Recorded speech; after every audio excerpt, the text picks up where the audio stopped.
What is up everyone, Jeran here, hoping you're safe and great. For this video, mag-unbox tayo ng isang monitor from AOC. This is the AOC 24G2E. It has 144Hz refresh rate and it is 24 inches. So this is my newest monitor. So let's go!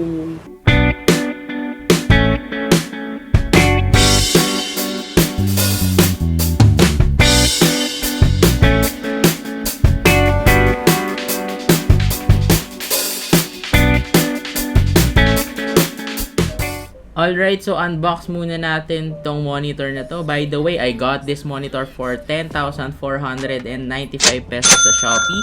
So ilalagay ko na lang yung link sa baba para you can get one on your own. And inspect natin yung box niya, no? Sa harapan niya, nandito yung features niya: AMD FreeSync, 144Hz, good views, good angles, no, 1 millisecond response time, game mode, and HDMI. And also here are some details regarding dun sa ating monitor. So mamaya itetest naman natin to, so don't worry. Makikita natin yung specs niya kung 144Hz siya and kung gaano kaganda yung IPS display niya, since this is an IPS display panel. Alright, so buksan na natin to. Alright, so first component in the box, yung ating base, no? It's metal and it's very heavy. Okay, ang next natin is yung stand niya, yung stem niya, no? So ito yung magko-connect dun sa base. It has a red and black accent, it's metal, and it's also heavy. It's VESA, no? So VESA yung, this is VESA compatible yung monitor. You have the HDMI, okay, HDMI cord, and we have the manuals. Who uses that? I don't know. And also yung CDs niya. And next natin is the power cord. No, this standard power cord, kagaya ng ginagamit natin sa mga PCs natin.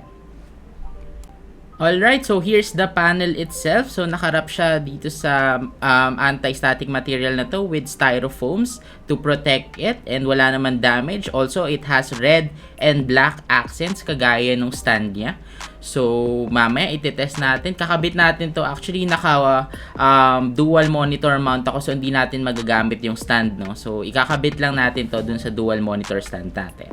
So this is the North Bayou F180 na monitor stand and it's VESA compatible just like itong monitor natin, no? So itong AOC monitor natin. So ikakabit na natin siya and mamaya itetest out natin yung hertz niya or refresh rate niya.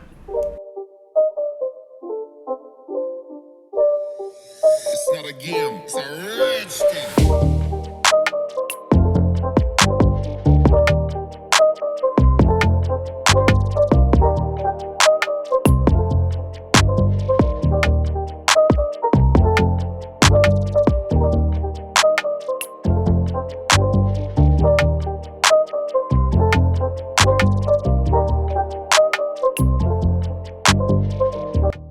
Alright, so naikabit na natin yung ating AOC 144Hz na monitor dito sa North Bayou dual monitor stand natin. And kasama yung in-unbox ko last time na Acer na 144Hz din, pero 21.5 inches lang yun. Itong AOC natin is 23.58 inches. So it's 24 inches na rin, no? So itetest natin yung refresh rate niya right now and it's looking good, 144Hz dun sa ating UFO tester.